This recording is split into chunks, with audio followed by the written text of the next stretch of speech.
Hello and welcome to the Kashmir Truth. I'm Amritpal Singh. This is a show in which we tell you what the truth of the valley is, of the state of Jammu and Kashmir is.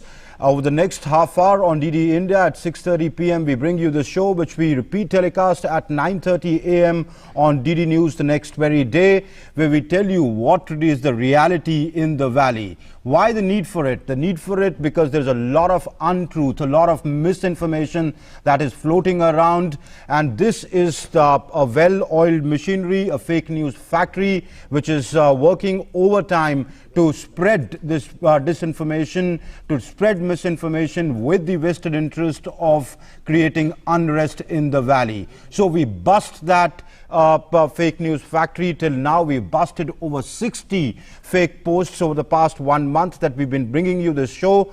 Let's first take a look at what sort of fake misinformation and disinformation is going on. These Facebook posts and tweets go on. Let's take a look at this. Look at this. Radio Pakistan, the official channel of Pakistan, the public broadcaster of Pakistan, has tweeted this. Can we please have that on the screen? It has said, it has tweeted that it put a picture. Radio Pakistan says that there is the communication blockade has badly hit the industrial sector. It's put a picture where some policemen can be seen and there's blood on the streets. And it's giving a report of ban on traffic and communication in Kashmir. When we probed we found this to be really fake. It's not the deserted, the situation in the valley is not what this picture tries to show. The truth is that Radio Pakistan is continuously posting fake pictures and news on Kashmir.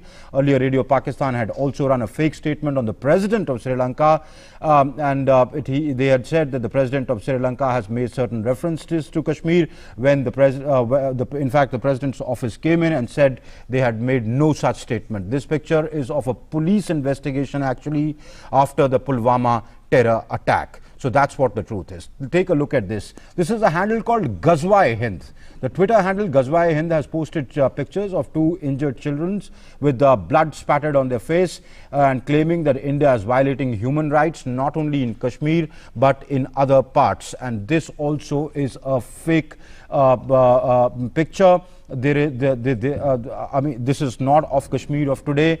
When we probed this we found that this picture of the injured children is of the Hazara community in Afghanistan in a Taliban attack. The same picture was earlier used by Al Arabia channel in 2017. So they're trying to pass it off as if some sort of atrocities are being committed on children in Kashmir. No such incident has happened. So you can well see this well-oiled fake news factory working. Look at another Twitter handle called Yeni. It's the name of it sounds fake, but anyway, they've shared a video which says that thousands of Kashmiri women are protesting to liberate their land from India. Well, this video is fake. This video is not of Kashmir of today. There is no such protest that took place in Kashmir that this picture claims. The truth is this video is of last year, of a mourning procession after 2 terrorists were killed. So their family and neighbors came out to mourn, and so that the video of that mourning procession is being passed off as some sort of protests that are taking place in Kashmir.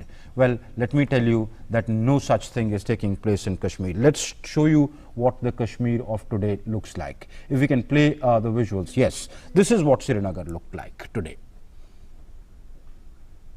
We sent out our cameras. The brief to the reporter is just get into the car. Go out in the city. Just shoot it as it is. Show what the real picture is. This is what Lal Chowk looks like today. These visuals are of today.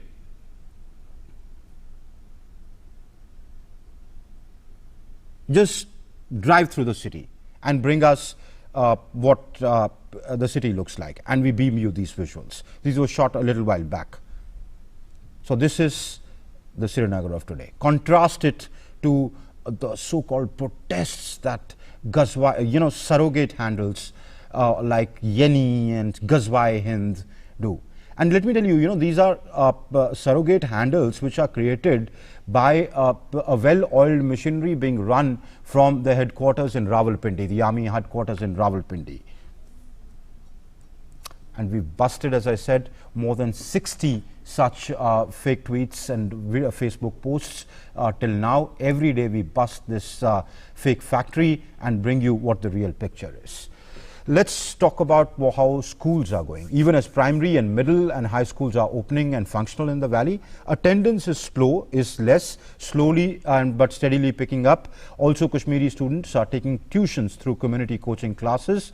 These coaching classes are particularly helpful for those students whose parents are still reluctant to send their wards to school. One can understand the mobile phones are not functioning. People are a little apprehensive about sending their little children to school. So in order to help such students, teachers from various areas have started giving tuitions to students through community coaching classes. One such community coaching class has started giving tuitions to students at Anantnag in South Kashmir. According to the students, local teachers have started these classes, and they are helping these children to complete the syllabus. These are pictures of one such coaching class in Anantnag. काफी दूर से पढ़ने आती हूँ। मेरे साथ यहाँ 5-6 लड़कियाँ पढ़ने आती हैं। अगर हम किसी के पास भी ना पढ़ने जाते तो हमारे एग्जाम पास आने वाले हैं, तो हम नहीं कर सकते थे एग्जाम में कुछ। किसी ने कहा है कि अगर पढ़ने के लिए हमें चीन भी जाना पड़े तो हम जाएंगे। मैंने जो यहाँ पर ट्यूशन खोला और हम आगे इम्तिहान आने वाले हैं जो उसमें अच्छे मार्क्स ला सकते हैं। मेरे पास कम से कम 200-300 बच्चे पढ़ने आते हैं। दिन भर में यही काम करता हूँ, बच्चों को पढ़ाता हूँ। हमें तो पता है कि हर मुल्क, हर देश, हर विलेज के लिए ये जरूरी है कि वहाँ के जो बाशिंदे हैं वो पढ़े लिखे हो। अगर वो पढ़े लिखे ना हो तो उनका जीना तो बेकार ही रहता है। मैंने सोचा कि मेरे पास तो ये इल्म है, तो मैं इन बच्चों के लिए, जो अपने ही बच्चे हैं, तो इनके लिए इसको इस्तेमाल कर सकूं। मेरा ये मानना है कि अगर हमारे इस कश्मीर में बहुत सारे टीचर्स हैं तो वो भी अगर ऐसा सेटअप ले तो हमारे बच्चे आगे जाके मुकाबला कर सकते हैं। So that is the situation in the valley about schools, coaching classes. Let's tell you, there is a lot of fake agenda, disinformation campaign about shortage of medicines, people not being able to access health facilities. So my colleague Vishal Baristo went to Badgam and he just walked into the district hospital, and this is what he brings us. Take a look. I'm here at the district hospital in Badgam, and I've been informed that this hospital caters to 1 million people, and I have with me the Deputy Medical Superintendent, Dr. Abdul Majid. Let's talk to him and find out about the medical facilities being catered to the common man. Sir, how many people are you looking at daily, and how many patients are visiting this hospital? I welcome you in District Hospital Badgam, Mr. Sauro Shukla Sahab. We are in District Hospital Badgam. We daily basis we see the patients around 500 OPD basis, and we see 4 onwards 4 to 10 around 170 to 200 patients. Among them we admit the patients in daily basis and we admit in night basis. We here deal with the cases of gynae cases, deliveries, cesareans. We do every surgery. We do many surgical cases here like appendicitis, gallbladder stools and hemorrhoids cases, and we deal here orthopedic cases, ENT. Our ophthalmology department is working very well here. We have got 12 to 13 departments here. They are working nicely. Our doctors are coming on regularly basis. They are very much punctual. Our paramedical staff is working. Our nurses are coming. Our HDF staff, everybody is cooperating us to deliver the health facility. How many beds you have and how many patients you can admit to at a time? It is 100-bedded hospital here, and we have a separate casualty here. We have around 16 beds in casualty and we have 90 beds in IPD block. We are at a time admitting patients in different departments like surgery, orthopedics, ENT, ophthalmology. We admit patients in gynecology. There are a huge rush. Patients have been delivered there, and cesareans have been conducted there. And daily basis we do 6 to 7 cesareans here, and we deliver 3 to 4 deliveries every day as average. And we do routine surgeries every day. And what is the situation of the medicine stock? Medicine, we have maximum medicines available with us. We had a buffer stock and we made use of that. If there is a shortage of any medicine, we manage it from here and there, and till this time we have no shortage of any medicine. Dr. Majid, what is the situation of the emergency? Is it available round the clock? Our emergency is running 524 emergency theater, and we have a casualty block that is running 24-hour services. The patients are being taken care of and the hospital is running normally. With cameraman Saurabh Shukla from Badgam, this is Vishal Baristo, DD News. So you saw the situation of the hospitals. Schools, you've seen the city, you decide for yourself. What do you want to believe? Do you want to believe the camera? Don't believe me when I tell you it's all normal, it's getting back to normal. Just see for yourself and make up your mind. All right, the Prime Minister Narendra Modi today shared his vision to build what he called Naya Kashmir. Prime Minister Narendra Modi said the decision to abrogate Article 370 is for the unity of India, and it's going to be the medium of fulfilling the aspirations and dreams of the people of Jammu and Kashmir. Prime Minister said that while Jammu and Kashmir and Ladakh are embracing new opportunities, opposition parties are searching political benefits in this. He was addressing a rally in Nasik. Jammu Kashmir में भारत के संविधान को समग्रता से लागू करना सिर्फ एक सरकार का फैसला नहीं है, ये 130 करोड़ भारतीयों की इच्छा का, भावना का प्रकटीकरण। ये फैसला जम्मू कश्मीर और लद्दाख के लोगों को हिंसा के, आतंक के, अलगाव के, भ्रष्टाचार के कुचक्र से निकालने के लिए है। ये फैसला भारतीय एकता और अखंडता के लिए, ये हमारी प्रतिबद्धता तो थी, जम्मू कश्मीर के लोगों की आकांक्षा, उनके सपनों को पूर्ति का भी माध्यम बनने वाला है। कल तक कहते थे कश्मीर हमारा है, अब हिंदुस्तानी कहेगा हमें नया कश्मीर बनाना है, वहां फिर से एक बार स्वर्ग बनाना है, हर कश्मीरी को गले लगाना है। So the Prime Minister saying earlier the slogan was Kashmir Hamara Hai. Now we must work towards this new slogan, Naya Kashmir Banana Hai. We have to build a new Kashmir. He says we have to create a new paradise and hug every Kashmiri.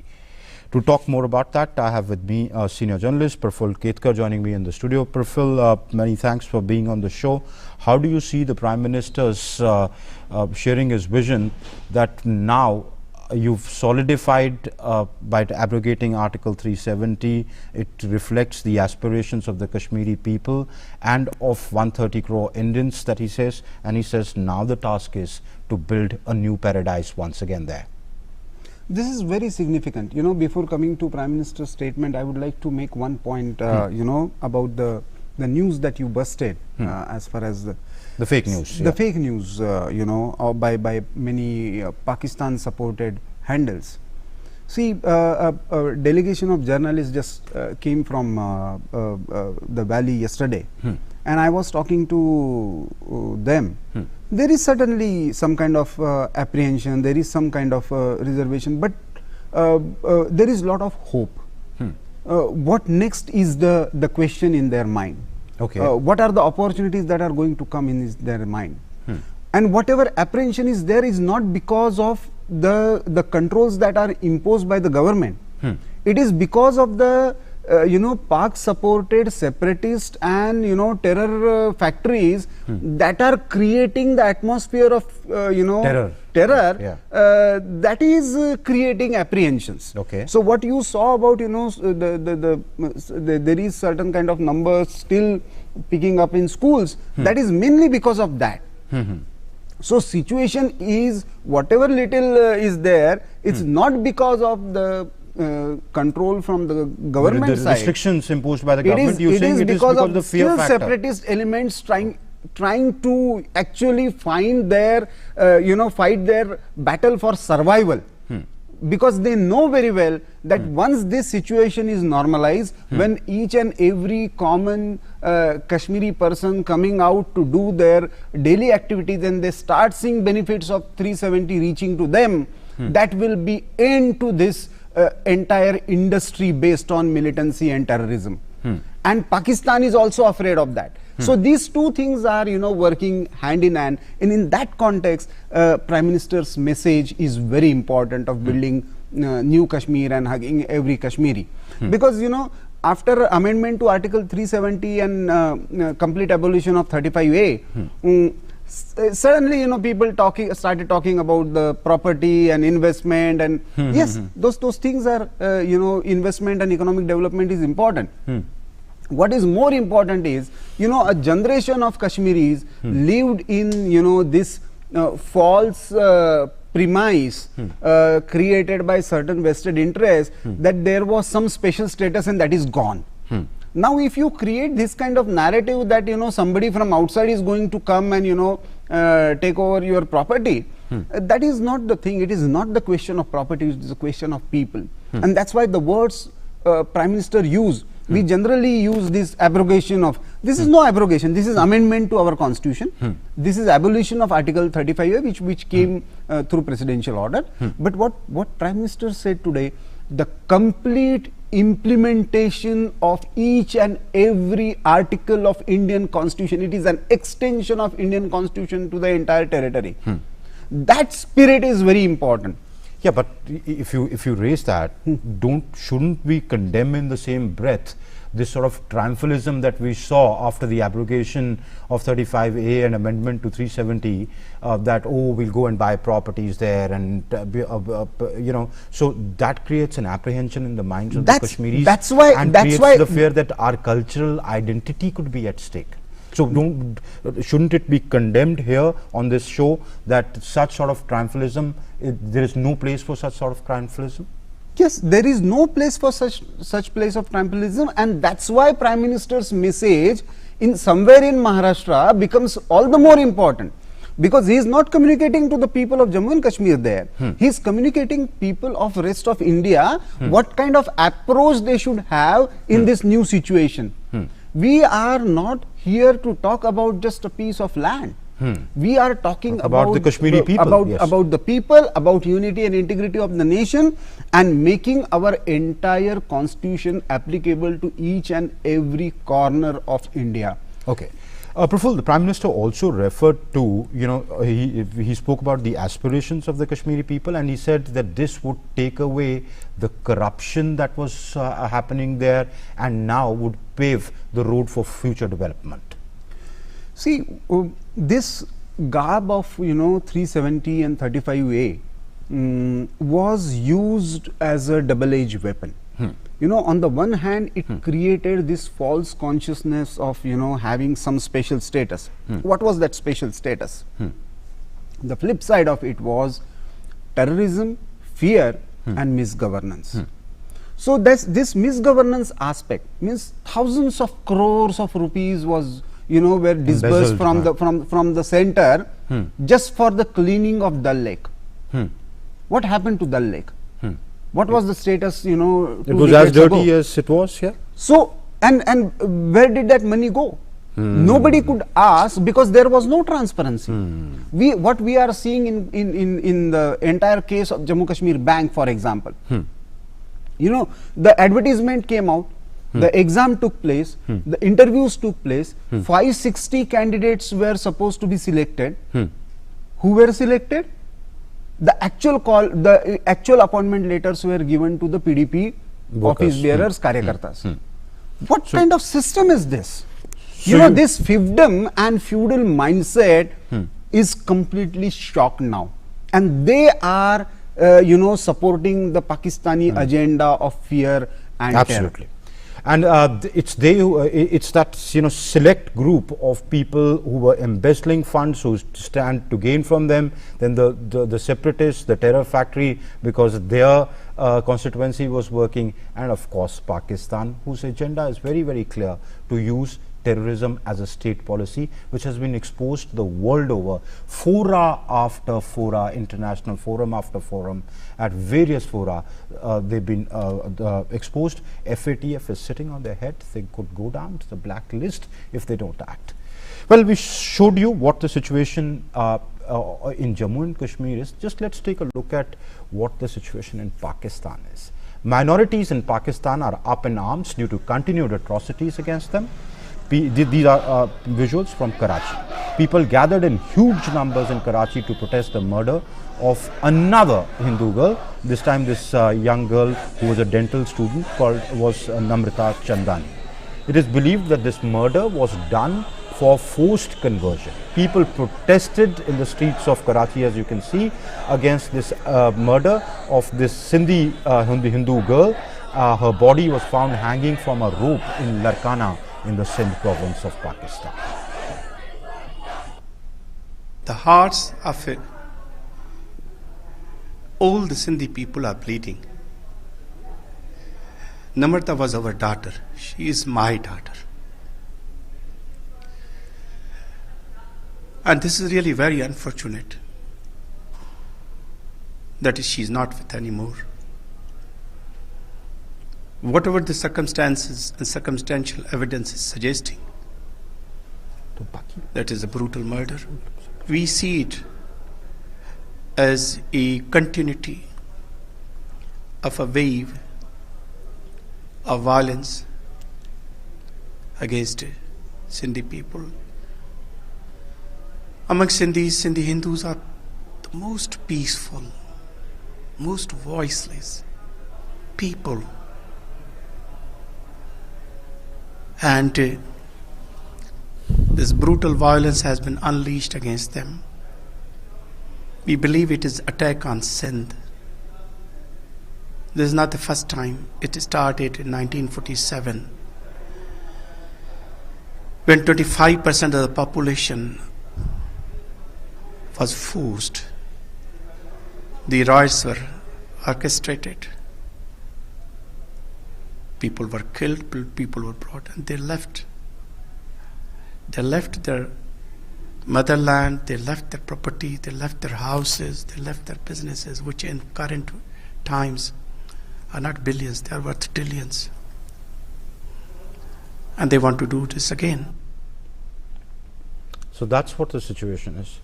Praful, this narrative that Pakistan brings up, as if some sort of a Hindu agenda is at play to change the demography of the only Muslim majority state of India, we'll take care of our minorities. They need to look inwards, don't they? Look at how they're treating their minorities. See, Pakistan has become a laughing stock, and we have seen recently in UN Human Rights Council. Please try and understand, Pakistan had 23% of minority population when it got independence. Now that number has gone down to 2%. Where did this minority population go? Well, some went to Bangladesh. Let's be fair. No, that is fine. But what happened even in Bangladesh? What happened to Bengali-speaking Muslims? Bengali-speaking Muslims, yes. Thousands of people got killed. Hundreds of women got raped. See, please try and understand. The idea of Pakistan is based on exclusion. First they said, we are not with Hindustan, that's why we are Pakistan. Okay. Then we cannot live together with Bengali speaking Muslims, that's why we are Pakistan. Then no, that was complete Punjabi domination, not accepting Bangabandhu. What we are seeing in Sindh is the manifestation of the same. What is happening in Gilgit-Baltistan or Khyber Pakhtunkhwa is the manifestation of the same. And not just the Hindus, Christians, Ahmadiyas, Shias. That's what I'm saying. Once you start, excluding, then you always need a new enemy. And so that's why this creating a narrative of being some Hindu agenda, please try and understand, this in this land, you know, many prominent religions of the world have emerged, and many gods and many ways of worships are continuing for thousands of years. So adding couple of more doesn't make much difference. But when you say my way is the only way and everybody has to follow this way, this mindset on which Pakistan was created is creating a problem. And also let it be made absolutely clear that there is no Hindu agenda at play here in abrogation of 35A and amendment of 370. Nothing. It It's is a basically extension of the Constitution. It's a constitutional Yes, absolutely. mandate. Right. Praful, that's all the time we have for. Many thanks for being on the show and sharing your insights with us. Thank you. So that is what the situation in Kashmir is. We bring you this show every evening on DD India at 6:30 and in the morning on DD News at 9:30 a.m. Do watch it to make up your mind and to see for yourself, and then make up your own mind that what is playing out and what is being projected by a vested interest from our western neighbor Pakistan. And you take a call, what do you want to believe? Thanks for watching. Namaskar.